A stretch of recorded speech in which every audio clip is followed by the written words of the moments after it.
हर पल की खबर पर हमारी नजर 7 भारत न्यूज के साथ। स्कूल में कोविड के समय में डिफरेंट लैंग्वेजेस पर डॉक्यूमेंट्रीज बनवाई सर घर में, मलयालम, पंजाबी, संस्कृत और हिंदी पर।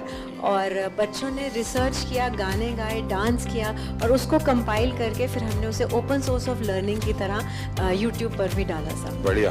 भारत की विशेषता ये है कि हम विविधता को सेलिब्रेट करते हैं। क्या हम इसका आनंद ले सकते हैं क्या? अगर मान लीजिए आप तय करें कि चलो भाई 2024 हम केरल ईयर मनाएंगे स्कूल में, तो 24 में जितने कार्यक्रम होंगे, अच्छा दिवाली है तो अच्छा चलो भाई केरल में कैसे दिवाली करते हैं, एक अपनी दिवाली, एक केरल वाली दिवाली। मकर संक्रांति है तो एक अपने वाली, एक उनकी। नया साल है तो हमारा और उनका। तो स्कूल के बच्चों को केरल में साल भर क्या क्या होता है वो सीखने को मिलेगा। आपकी तरफ जब मैं देखता हूँ, अब देश, इतने महान देश के सारे काम इतनी आसानी से कर रहे हैं। आप अंतर्राष्ट्रीय स्तर पर भी भारत का नाम इतना ऊंचाई पे रहे, इसलिए हर रोज निरंतर प्रयास कर रहे हैं। फिर भी आप अपने चेहरे पे वो तेज, आपकी हंसी, आप जिस तरह से हम लोगों को अभी एक एंटरटेन कर रहे हैं, इस तरह से हमें लगता है कि हमारे क्लास के बच्चे भी उसी तरीके से हमारी तरफ देखे जैसे हम आपकी तरफ देख रहे हैं। अच्छा, आप लोग स्कूल में पढ़ाते ना पर प्रकाशित है, पर प्रकाशित पढ़ाते ना, तो मेरा जो तेज है ना वो 140 करोड़ लोगों का जो तेज है ना, जो रिफ्लेक्ट होता है इसके कारण।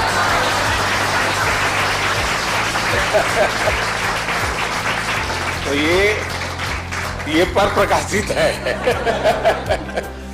आप ये मान के चलिए, जो ये कभी आपको ये कहता है कि आज मेरे पास टाइम नहीं है, तो मान के चलिए वो झूठ बोलता है, वो झूठ बोलता है। कभी टाइम की कमी होती ही नहीं थी, लेकिन हमें मालूम नहीं है कि हम अपना टाइम कहां गंवा रहे हैं, हमें पता ही नहीं। अब तय करना है कि हमें समय वेस्ट करना है कि समय इन्वेस्ट करना है। दूसरा, आपको सामान्य जीवन में देखा होगा, काम करने की कभी थकान नहीं होती जी, काम न करने की थकान होती है।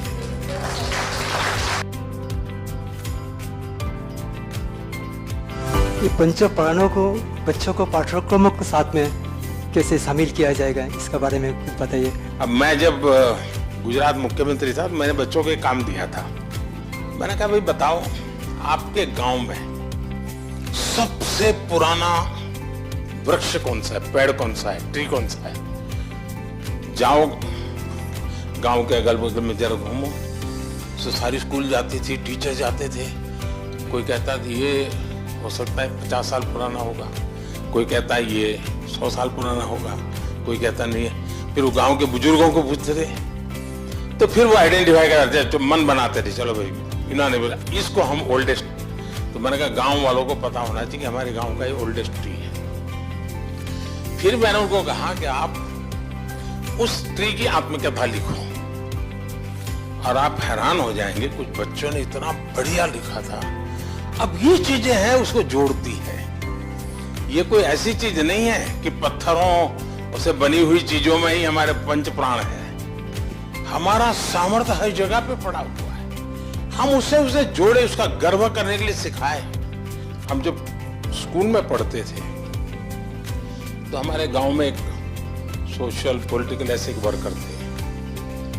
वो स्कूल में कभी आकर के कहते थे हम लोगों को कि तुम लोग आते हो जाते हो, कहीं कोई पत्थर मिले, अगर उसमें कुछ लिखा हुआ हो, आपको लगता है इसमें कोई नक्काशी हुई थी, कभी टूटा फूटा पत्थर है, पता नहीं चल रहा है नाक का हिस्सा है कि कान का हिस्सा है, कुछ पता नहीं चल रहा है, बस आप लेकर के आइए स्कूल में। और एक कोना बनाया था स्कूल में, वो डाल दिए सब लोग।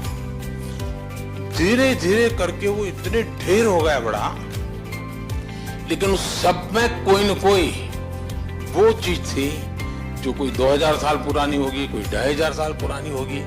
बच्चों को तो इतना ही मालूम था। बड़े किसी व्यक्ति ने कहा है पत्थर ले आओ तो वो लेके आते थे, हम भी ले जाके जाते थे। और कभी कभी तो ढूंढते रहते थे यार देखो कोई मिलता है क्या, लेकिन वो बाद में जाके विरासत बन गया।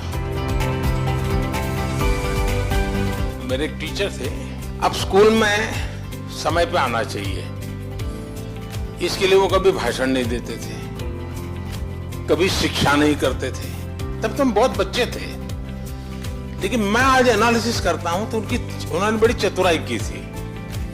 उन्होंने एक डायरी लाए थे और डायरी सबको बताई बच्चों को, बोले सुबह जो पहले आकर के इसमें लिखेगा सेंटेंस, उसके बाद जो भी आएंगे उन सबको नीचे और सेंटेंस लिखना पड़ेगा।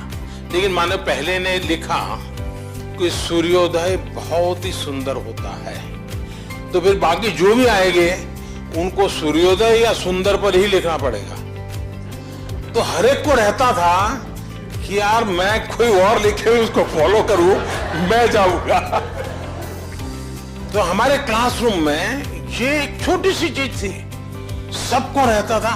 और बाद में जब साल भर के बाद देखा, इतने क्रिएटिव आइडियाज थे उसमें।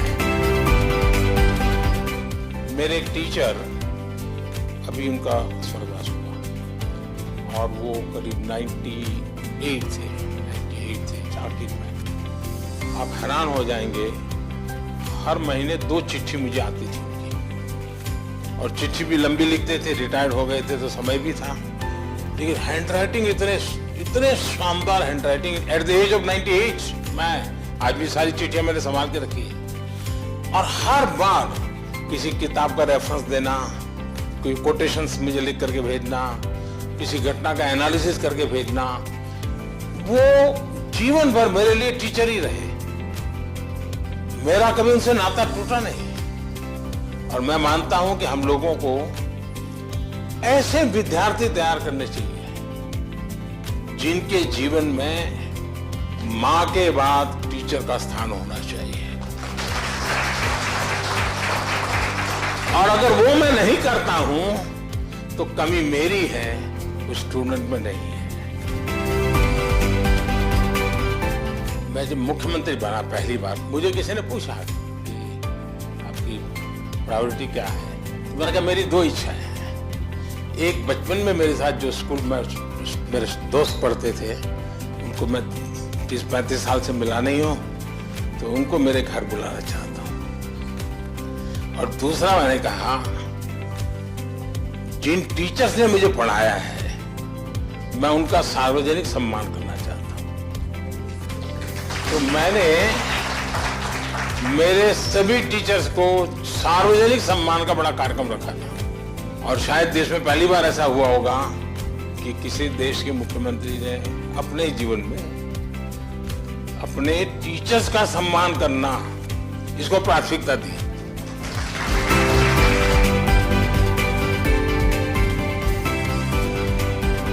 की खबर पर हमारी नजर 7 भारत न्यूज के साथ।